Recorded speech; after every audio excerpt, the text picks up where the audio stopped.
Hello guys, this is Farming giving you a little 101 guide on Windwalker Monk. Since the beginning of Mists of Pandaria I've been playing Windwalker as a main character. I've fought hundreds of duels both on PTR and live, fought lots of different comps in 2s, 3s and 5s. However, I've only focused 2s and a little 3s. In my opinion, Windwalker is a funny spec to play, although I've been in a horrid state for the whole expansion up until now, and we're probably the class or spec that's most depending on your teammates to succeed. Now, what I mean by this is that we're, as of yet, not been the best class to bring along for any other class, and the obvious fact, our CC, which consists of paralysis stuns, mainly are on a horrible DR.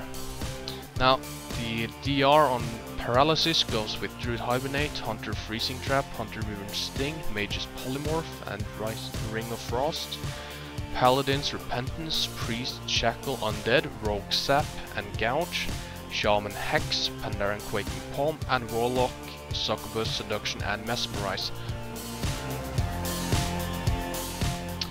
In today's guide I will show you my user interface consisting of add-ons, my current stat priority, what glyphs to pick, and my talents of choosing.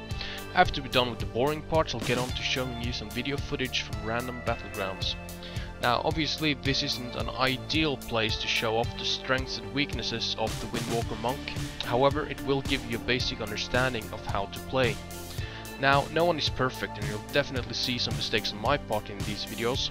Luckily I just bought myself a new computer, so I got a new keyboard and mouse and I'm testing some UI changes, so I'll definitely be using that as an excuse for years to come. Now, for starters, the add-ons I'm currently using are Tell Me When, which is the nice boxes on top that you see. This add-on let me easily keep track of all my important spell cooldowns.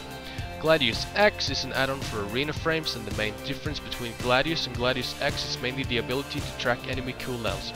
Gladius might be able to do this as well, however I've never seen it, and when I found Gladius X a few months back I changed it and never looked back. Omni CC is a simple lightweight add-on to get timers on spells, and it plays well with other add-ons. Oh, with Thanks is the unit frame framework. It attempts to simplify the process of writing unit frames for WoW by doing all the trivial and painfully boring parts for you.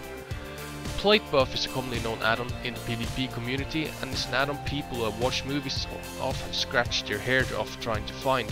Since of Mists of Pandaria, the developer stopped updating, however you can find the fan-made update for 5.4 on WoW interface that I've used for all of 5.4 and it does the job perfectly. For a direct link, please open your eyes. Now, just before I continue on with the stats, talents and glyphs, I wanted to show you this simple teleport trick. Most probably know about it by now, however I'll show you just in case. What you do is simply putting Storm Earth to fire on the enemy, then using your Transcendence Transfer to teleport to your enemy, then using /cancel aura to remove the clone for easy heavy on damage straight up. Time to have a look at the stat priority. Monks as all other melees need 3% hit rating to be hit capped in PvP, so aim for as low as possible above that mark. Myself, sitting with full Grievous except for 2 pieces, are now stuck at 4.5% hit due to getting the wrong wrists from the Black Market and the wrong ways from the Celestial World Boss. For expertise, what numbers you want can variate. I've seen some go for 3 or 4% and succeed quite well. However, with all the melees this expansion, I feel somewhere between 6 or even 7% is optimal. Once you get your cap set, you can simply go for crit wherever you can, then haste second and mastery last.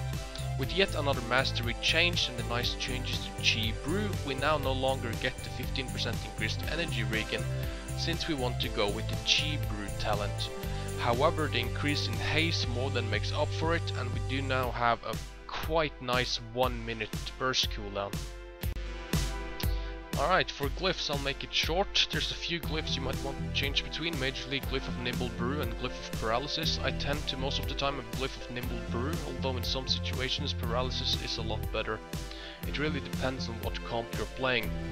Most prefer a Glyph of Sparring over Nimble Brew, however I personally like it better to take a bit more damage passively, however having an extra sort of oh shit cooldown to help survive.